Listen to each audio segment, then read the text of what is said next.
I want to be open about therapy because I believe that there may still be a bit of a stigma around it. Maybe people don't fully understand it or how it can be beneficial toward you.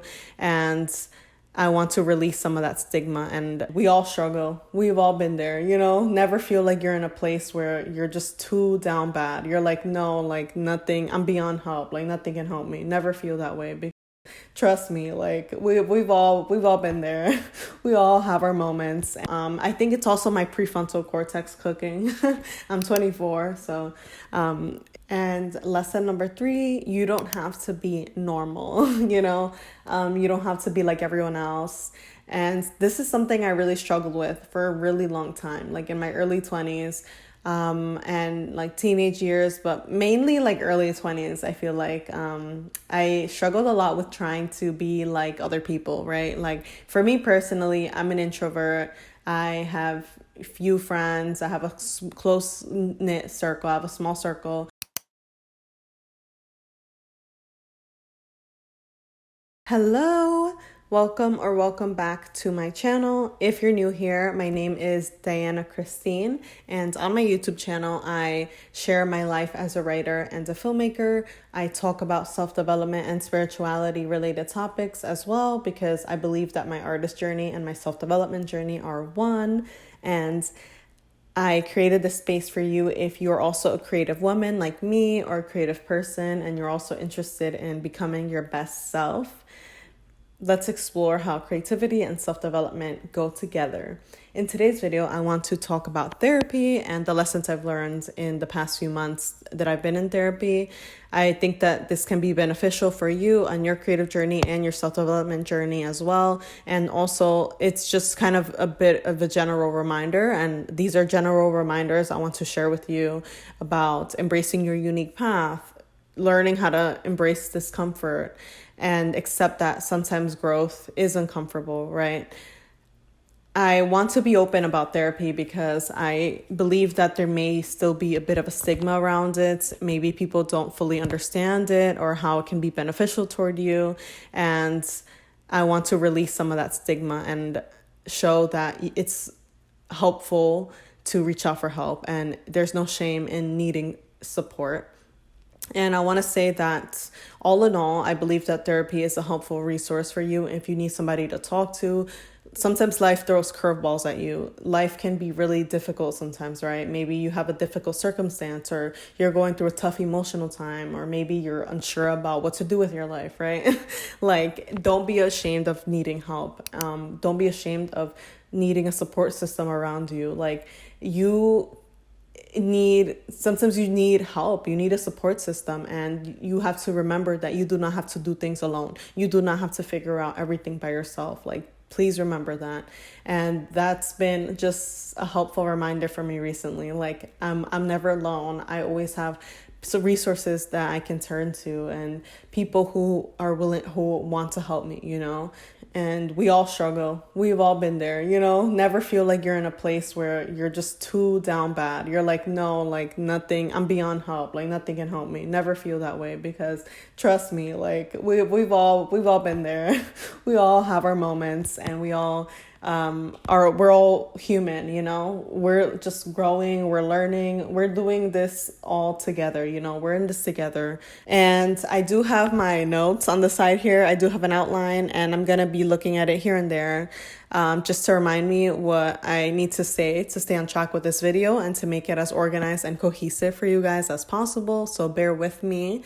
Being in therapy recently has helped me shape how I view my artistic process and my self-worth and like my next steps in my creative career. So I hope that these lessons help you on your creative journey and your self-development journey. Starting off strong, learning to sit with discomfort. I recently became self-aware in therapy about how I tend to avoid conflict. I tend to avoid things that make me uncomfortable, people that make me uncomfortable. I tend to avoid uncomfortable feelings when I'm about to take a risk, right? Like around the time that I started therapy again a few months ago. So I've been in therapy in and out throughout my life since I was a teenager, but I've taken breaks here and there, and really turned to therapy when I felt I needed that extra support. So when I turned to therapy again a few months ago, around that time I had just quit a project that I was really excited about, like suddenly. Like I just really felt I didn't have the capacity to do it anymore. I couldn't do it anymore, so I quit suddenly. And when I talked about this in therapy, I came to the awareness that I had quit. Maybe it was a bit of a perfectionism, right? It was a bit of fear of failure. So I want to say, like, this is a general reminder for you that growth sometimes feels uncomfortable, and when you're trying something new, there's going to be that discomfort. Like, even for me, when I post YouTube videos, right, that is very uncomfortable sometimes, but I know also like the bigger picture of like my goals and what I intend to spread and help others with, and what my dream life looks like. It looks like having to be seen, right? Like my dream life entails me having to be seen. So I have to practice that, and I have to practice sitting with that discomfort, and I have to know that it doesn't equal bad, right? Discomfort doesn't always equal danger. Growth looks uncomfortable sometimes, and working through conflict looks uncomfortable sometimes. Another thing I learned in therapy, lesson number 2, is nuance. I've been becoming more aware of like nuance, and remembering, just like a general reminder again, that we're all human. There's no really like black and white.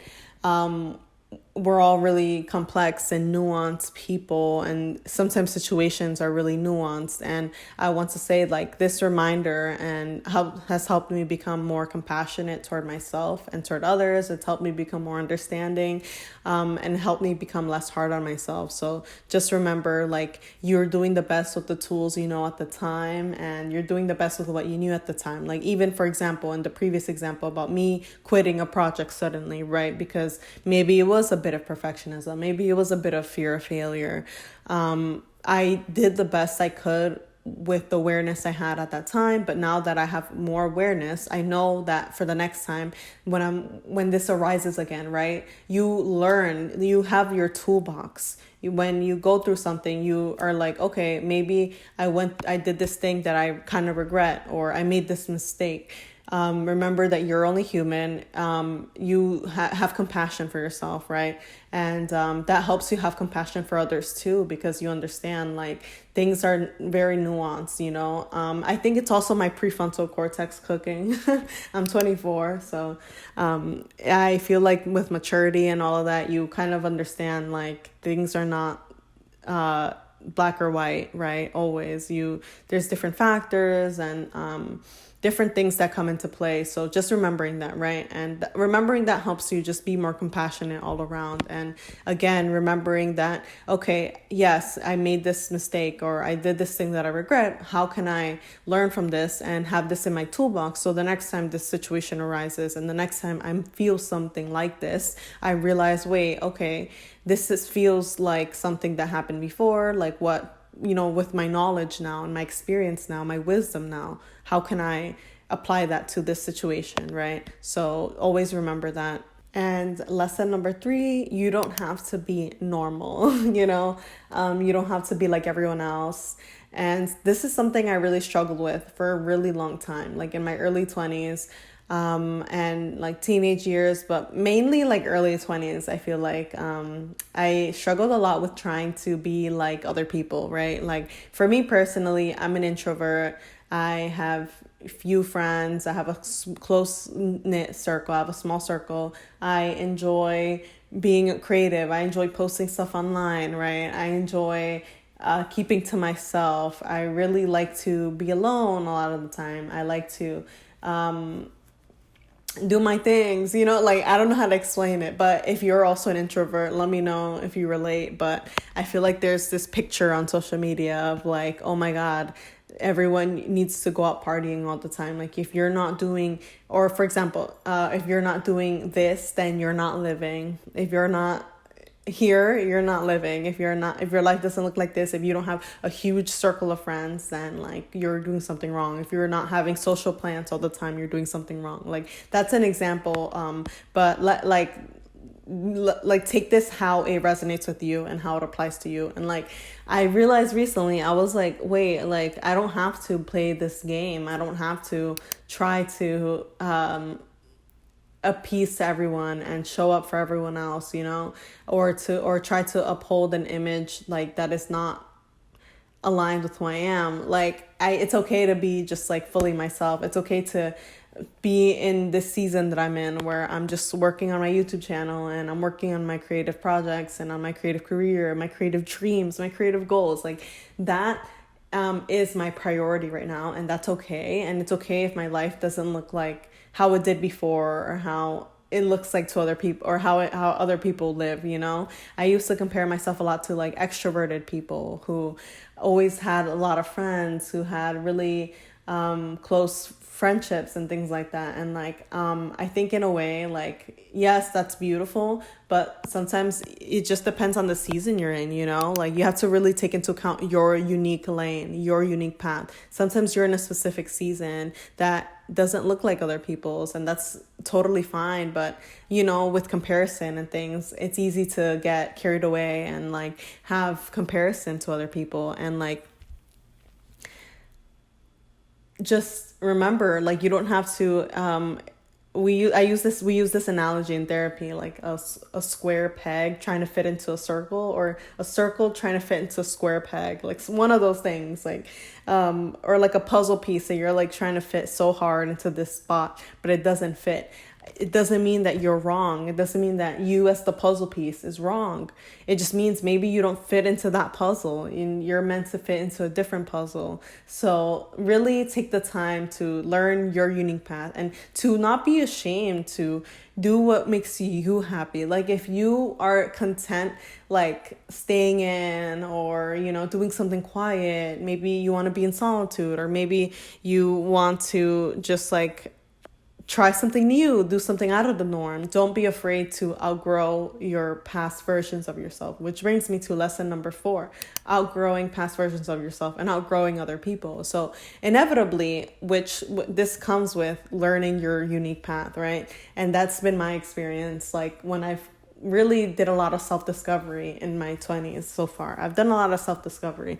And like, as I've kind of narrowed down what I want and gained clarity on what I truly want in my life and the type of person I really am, what has happened for me is that I've outgrown past versions of myself. Like I look at past versions of myself, like even in my early 20s, and it's unrecognizable.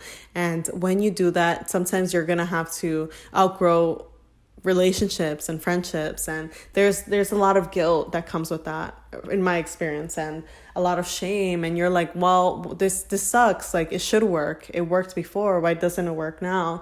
And it means that maybe you're outgrowing that phase of your life, you're outgrowing that relationship, that friendship. And I want to say, like, it's okay and it's painful, but it's a normal part of growth and change, and you don't have to stay the same to appease others. You're allowed to evolve. And this has helped me in creativity and self-development. Like all the lessons I've talked about have helped me in my creative journey and can be applied to the creative journey, right? You don't have to stick to a past version of yourself or a past version of what you thought you wanted. You're allowed to evolve. And that looks uncomfortable sometimes, but it's a discomfort that is good for you. It's a discomfort that is a healthy part of growth in your life. And again, this goes with like embracing your unique path. And like not having to be normal, right? Like maybe you feel like you're behind in your life in some way. Maybe you feel like you're behind in your creative path in some way. Like your path is so sacred and so unique, and what you bring to your art, what you bring to the world and to everyone around you is a unique gift based on your unique life experiences that only you can provide.